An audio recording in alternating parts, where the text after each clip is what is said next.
APRA has done it again. This year there's been another annual superannuation performance test, and hint hint, not all super funds passed the test. Last year I made a video about the same thing when APRA did its very first test, and in that one 13 super funds failed. This time it's gotten slightly better, but it's not good enough. So this is the annual superannuation performance test. The purpose of this is to provide greater transparency and increased consequences for funds that don't meet the benchmark. I especially like the increased consequences part, because if you fail twice, you can't accept new members into the fund, and it makes sense. If you're a fund and you're not performing like you should, why should you be able to accept new members and keep on growing if you're not doing the job that you're supposed to do? Or rather, you're not doing your job up to the standard that you're supposed to be doing. So here is the summary. Now we can see that we've got a total of 69 MySuper products that were tested as part of this exam, we can call it, and about 64 of them passed the test. So the overwhelming majority of them passed the test at 93% passing rate. Then you have 1% or just one fund that failed the very first time. So of course they will get a warning and it'll be, very serious. But we can see that about 6% of them failed the second time. Now these funds are going to be facing, heightened consequences, the maximum consequences, which of course means that they won't be able to accept new members into their product. Looking at the member accounts, these are how many super accounts that Australians have with these funds. So about 13.7 million accounts were tested. Of them, 13.1 million passed, of course.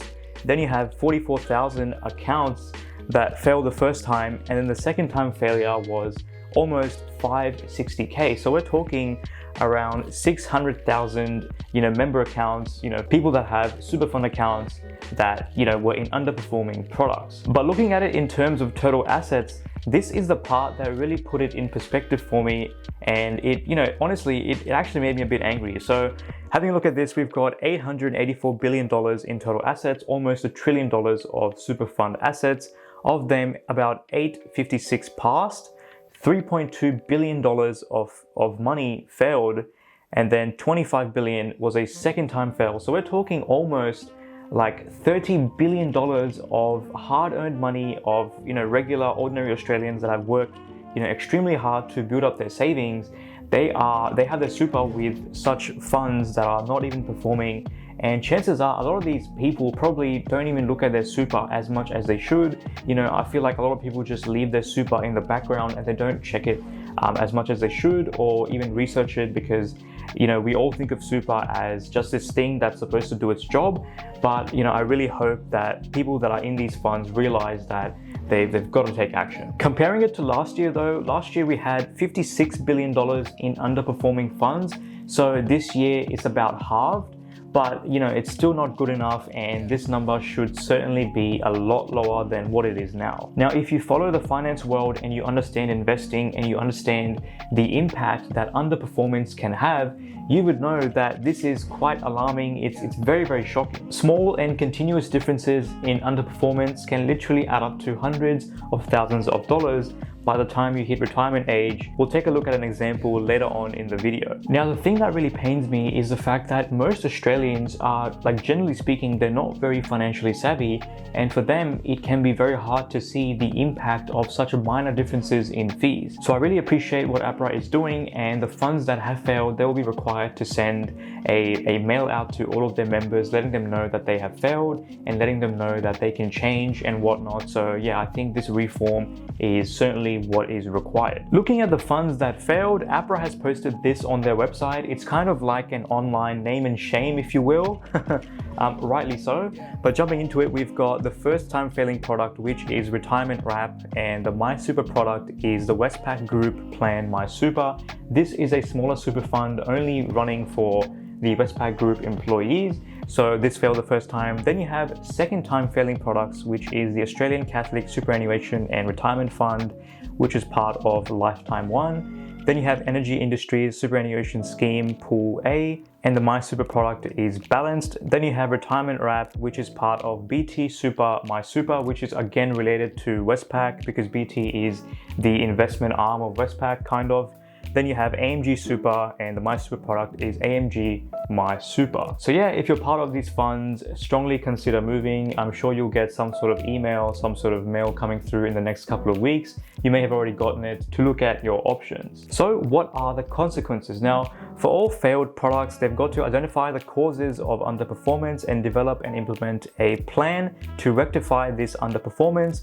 Now, this could mean finding new fund managers, finding the cause of why such an underperformance actually happened in the first place, and changing course, and possibly changing investment assets, investment strategies, and so on and so on. Then of course, they've got to assess the potential implications of failing the test on the fund and the sustainability of business operations. And then of course, developing a plan to potentially close the product if it is in the best interest of its members, transfer members to a different fund, or even exit the industry. And then for the funds that failed the second time, as we had a look with those 4 specific super funds, they've got to make sure that the product is closed to new members on the day following the notification. So of course, as we spoke about, they cannot accept new members. And then lastly, they've got to return any contributions from new members if those contributions were made after 31st of August. So basically that means that if money was added in afterwards as part of People's Super, that money has to be given back, and that money has to be obviously transferred out of the fund. So it's pretty serious. Like, imagine you're a fund manager and you're managing a couple $100 million or even billions of dollars, and you've got those assets under management. The impacts are pretty serious. If you don't change your ways, you're gonna get told to basically close up shop or merge with another fund manager that can do a better job. Once again, I'm not too sure why these tests didn't happen sooner, but I'm glad that it's happening now, because people really do need to know the costs of underperformance. So as promised, let me show you. So here we've got our trusty compound interest calculator straight from the Money Smart website from the government, and we'll jump into it. So let's say that you're 25 years old and you're making roughly $70,000 per year. Now let's say that your employer is contributing 10% to your super. Let's just pretend that the superannuation guarantee is 10%.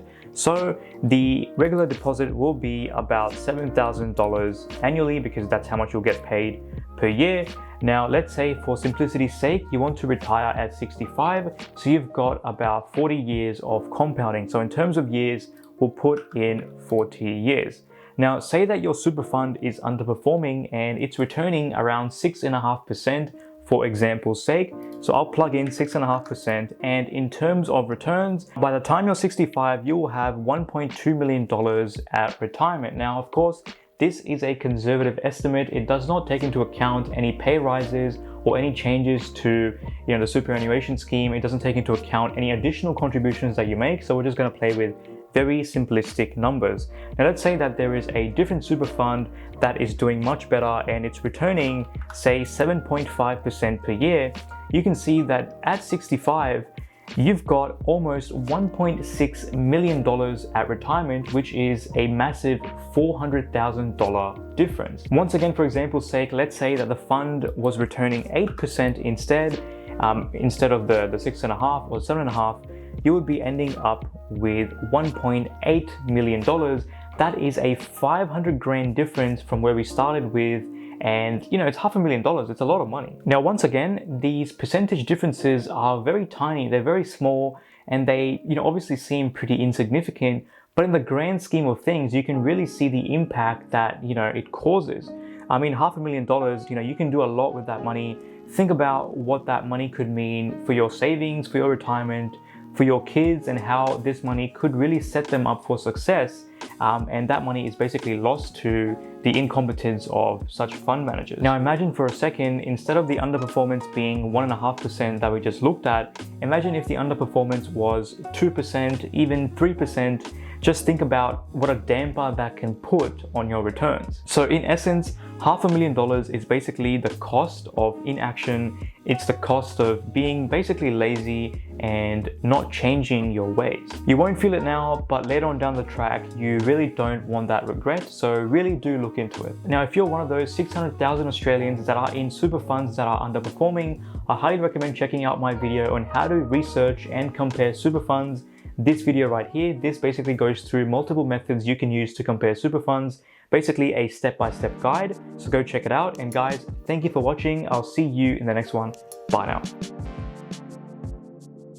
People that have super fun,